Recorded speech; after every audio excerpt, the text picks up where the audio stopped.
All right, what is going on, guys? This weekend is UFC 317, Topuria versus Oliveira for the vacant lightweight title, and this is going to be my full card early predictions. This is a pretty decent card, few little fights. Speaking of those, the opening fight, Chris Ewart versus Jackson McVeigh. I'm going Jackson McVeigh. If I remember correctly, I think this is the fight that was originally like Cedric was Dumas versus somebody. I can't remember who it was. They fell out, and then I think Jackson McVeigh stepped in on short notice, and then Cedric was Dumas pulled out, and then Chris Ewart stepped in on short notice. It's some combination of that. Could be switched around. I'm going to go Jackson McVeigh via decision. From what I've seen, I think he's just a little bit more put together of a fighter. But they're both pretty relatively inexperienced, so honestly, I can see this fight going either way. Moving up the card, another fight. I feel like we had Jonathan Deans versus Alvin Hines. I think Deans was supposed to fight someone else, and they pulled out. I don't remember who, though. I could be wrong. I am going to go Jonathan Deans. I know he lost his last fight to Marcin Tybura, but a lot of people lose to Marcin Tybura. Not a terrible loss to have. I think he's ranked at least in the top 15, maybe the top 10 of the heavyweight division. And Hines taking it on... Is this short notice? I'm pretty sure he's taking it on short notice. I could see potentially... I know he's good at decent at grappling.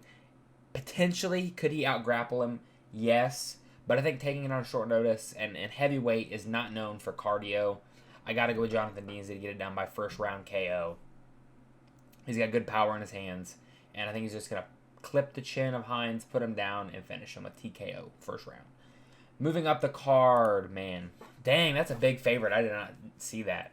Holy crap, a minus 2,100 favorite. We have Nico Price versus Jacob Smith. You know who I'm picking. I'm going Jacob Smith, first round KO. Nico Price is old. He's washed up. What else is there to say? I mean, I don't see a path to victory for Nico Price in this fight. I think Jacob Smith's better everywhere than Nico Price. Outside of Price is a veteran of the sport. He's got more experience and time in the cage than Jacob Smith. Other than that, he has nothing, in my opinion, for Jacob Smith. I think he's going to get it done via first round KO. Moving up the card, opening up the prelims. Actually, somewhat difficult fight to predict, unfortunately. We have Terrence McKinney versus Vyacheslav Borslav, if I said that right. Listen, every time Terrence McKinney gets a slight step up in competition, he loses, and it's brutal every time. He gets absolutely knocked out most of the time. I am going to go Terrence McKinney, but I don't know if I want to pick him via first round KO, like he usually wins, or decision. Borslav, pretty tough, somewhat hard to finish. Been in a lot of wars in the UFC, though. Taking a lot of damage. I'm going to go Terrence McKinney first round KO, but I could see it being a very hard-fought, 29-28 decision win for Terrence McKinney, where he uses the grappling, because he has pretty good wrestling. Use the wrestling, play a kind of a smart game plan, try not to get knocked out. I could also see that happening as well. But we'll go first round KO for Terrence McKinney. I think he's got really good power, good speed, and hopefully he doesn't get clipped on the chin. Moving up the card, we have Viviane Araújo versus Tracy Cortez. Cortez coming off of a loss to Rose Namajunas. I'm going to pick Tracy Cortez. Not super confident in that pick. The main reason I'm going with Cortez is just the youth advantage. I think Araújo is 38 years old, or Cortez is 31 years old. I know Araújo has the more experience with the higher level fighters, but I think she's just getting old. I mean, she does have the reach advantage. Cortez has a 1-inch height advantage. I think this is going to be a really close, competitive fight where Tracy Cortez just squeaks out a split decision victory. I really don't see either woman completely dominating in one area or the other. Maybe Cortez has like a slight advantage on the feet, but other than that, yeah, it'd probably be a pretty boring 29-28 women's decision. Moving up the card. Oh, there we go. We have Hyder Avil versus Jose Miguel Delgado. I'm going to go Hyder Avil to win via decision. Am I? I might have picked the wrong one. Let's look at my Tapology. Yeah, I did. I picked Amel to win via decision. I think he's more well-rounded than Delgado. He's undefeated. Delgado only has one loss. I think he's going to have the confidence to coming into this fight. For some reason, I want to say one of them took it on short notice, but I don't think that's true at all. I think he's going to have the confidence coming into the fight. I think he's more well-rounded. But Delgado is kind of tough, hard to get out of there. So I think, well, fuck, he's only lost one fight anyway.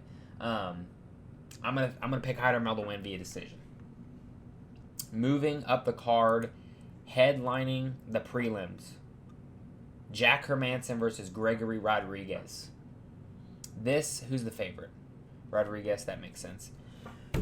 So, kind of a tough fight to pick. Rodriguez in his last fight gets finished by Jared Cannonier.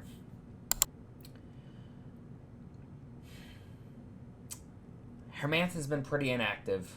He's older. I think he's like 37, 38 years old.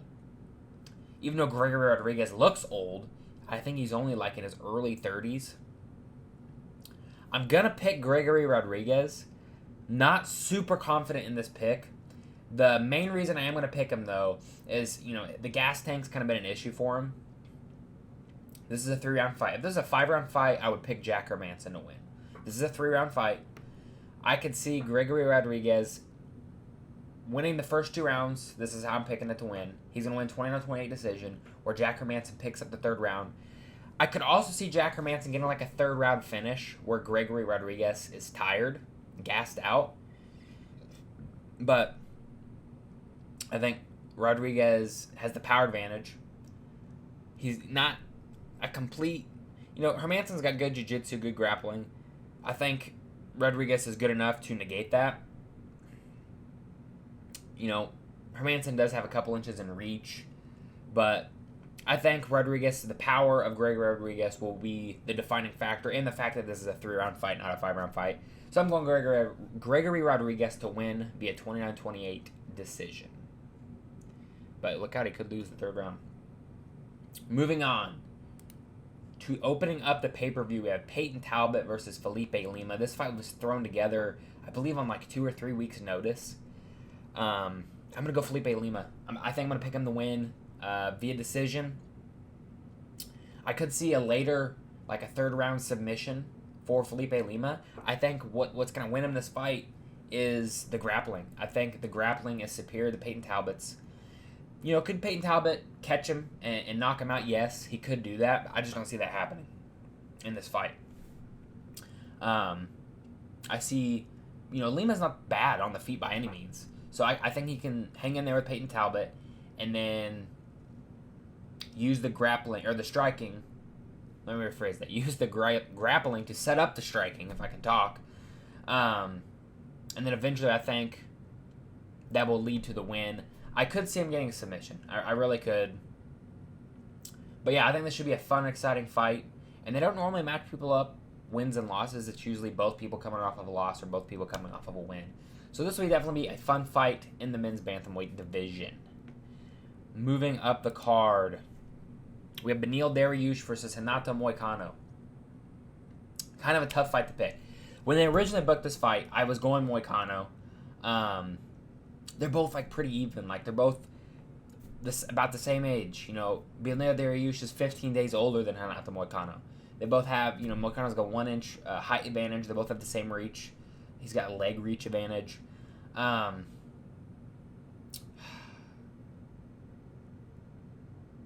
This is almost a mirror match. Like they're both kind of like on the feet. They're both decent in the grappling and the jiu-jitsu. They both don't have a big variety. I'm gonna go with Renato Moicano to win via decision. The only reason I'm picking him to win over Beneil Dariush, Beneil Dariush is coming off of 2 back-to-back KO TKO losses, and the fact of how inactive Beneil Dariush is in fighting, where Moicano's in there more. And before the Islam fight, where he took it on 1 day's notice, he was on, I think, a 5-fight win streak against decent opposition. And, Beneil Dariush, like, his best win, which is a good win, is Gamrot. That's his best win that I can think of off the top of my head. But I think it's going to be a very competitive fight, very hard-fought fight, and I see Renato Moicano winning via 29-28 decision. Or maybe a TKO finish. I could see him getting a TKO win here as well. Probably like the first or second round TKO win over Beneil Dariush if I was picking TKO. Moving up the card. Man, this is going to be a good fight. We have Brandon Royval versus Joshua Van. Joshua Van took this fight on 2 or 3 weeks' notice. Manel Kape pulled out of another fight. This is essentially a number 1 contender fight in the men's flyweight division. Especially if I don't want to say especially if Pantoja wins the co-main event. Because if Kai Kara-France wins... Has Royval fought Kai Kara-France before? I don't remember if he has. I think he did. I think Royval subbed him. I think he might have won via guillotine. But either way, I think if Brandon Royval wins over Joshua Van, that's who I'm picking. I would be picking Brandon Royval to win via decision. But if he gets the win, like I expect he will, I think he's next in line for a flyweight title shot. I know he's already had at least one and lost to Pantoja, but I think he will have earned it. He fought Brandon Moreno, beat him, former 2-time champion and an interim champ. Then he beat up-and-coming prospect Tatsuro Taira in a very dominant win, decision win. And then he would have a win over another up-and-coming prospect in Joshua Van. I think what it's going to be in this fight, I think Royval has more tools in the toolkit than Van does. I think he's got good kicks, he's got good boxing, which is Van's strong suit, is his boxing. But I just see Royval be able to mix it in a lot better. I don't think Van's going to have a cardio issue here. I know he's taking it on short notice, but he always seems to be in really good shape and it seems like he has 5-round cardio. And I love Joshua Van, but he's young. He's 23 years old, so even if he loses this fight, which I expect he will, he does have good power, so he could clip Brandon Royval and hurt him and finish him. I could see that. I just don't see him being able to win via decision. My only kind of worry is this is a 3-round fight, and Royval really likes to work over 5 rounds to secure his win. And he's really gonna have to be on top of it, where Van's kind of used to working in these 3-round fights. So, but I'm gonna pick Brandon Royval to win via decision, and probably get a title shot after that. Moving up the card, co-main event. We have Alessandro Pantoja versus Kai Kara-France for the flyweight title. In my opinion, completely undeserved title shot. I do not want to see this fight. I don't even care. If Kai Kara-France wins, I don't care. I'm picking Pantoja to win. But I am tired of people getting these undeserved title shots in a bunch of divisions. It's not just this one. Like Colby Covington, undeserved title shot in the welterweight division versus Leon Edwards. I don't get it. I just don't get it. He's on a 1-fight win streak versus Steve Erceg. Steve Erceg, I think, was he on a 3-fight losing streak? He lost to Moreno, got finished by Kai Kara-France, and then before that, lost to Alexandre Pantoja in a title fight. It was a competitive fight, but still, he lost. And these two have fought before. That's not why I'm picking Pantoja to win. I'm picking Pantoja to win strictly based off, I think Kai Kara-France is going to have to knock Alessandro Pantoja out if he wants to win this fight. I'm not worried about the cardio for Kai Kara-France. I think he can go 5 rounds. He has before. I think Pantoja, because he could get clipped. Pantoja could get clipped. He likes to just walk forward and just swing it out. So he could get clipped by Kai Kara-France. But I think the well-roundedness of Pantoja is going to be what's going to win him this fight. I think France has the better... Kara-France has the better technical kickboxing on the feet, but Pantoja just goes, he moves forward. I think he'll be able to negate that and use his grappling to win him this fight via decision. He is getting older, though. I will mention that. I think he's 35, 34 years old, something like that in there. And eventually, you get hit enough. eventually your chin does go. Could it be this fight? Yes, it could be, because Kai Kara-France does have good power. One of the many or few flyweights that has good knockout power. So yeah, I could see this fight going either way, but I am going to go Pantoja to win via decision. I think Kara-France will probably win 2 rounds. So I see Pantoja winning 3 rounds to 2. I could also see Pantoja submitting Kai Kara-France as well. But yeah, this should be a really good, fun fight. Really excited for it. Moving on, the main event. I've flip-flopped back and forth. Still not 100% sure who I'm picking. We have Ilia Topuria versus Charles Oliveira. Ilia Topuria coming up from featherweight, fighting for the vacant lightweight title. Islam's dropping his belt, moving up to welterweight.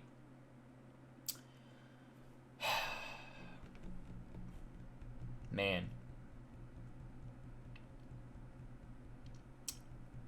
I'm going Charles Oliveira. This is the reason I'm going Oliveira. I really honestly wasn't sure, even while recording this video.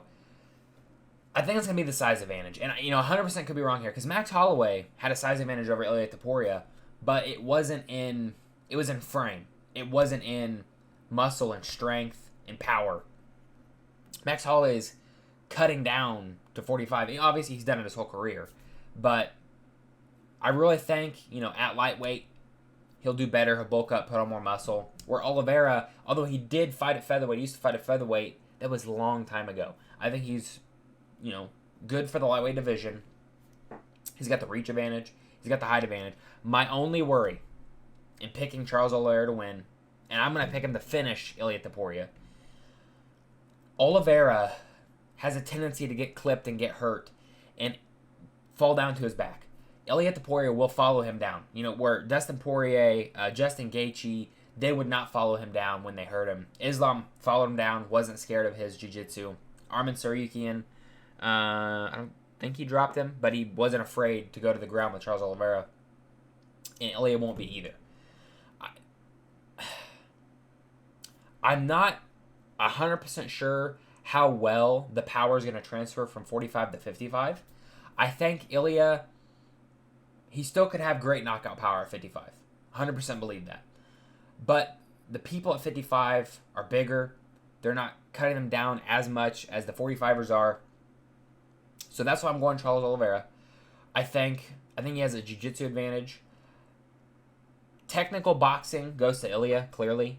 But I think Oliveira is wild and crazy. He's going to create lots of moments in the fight.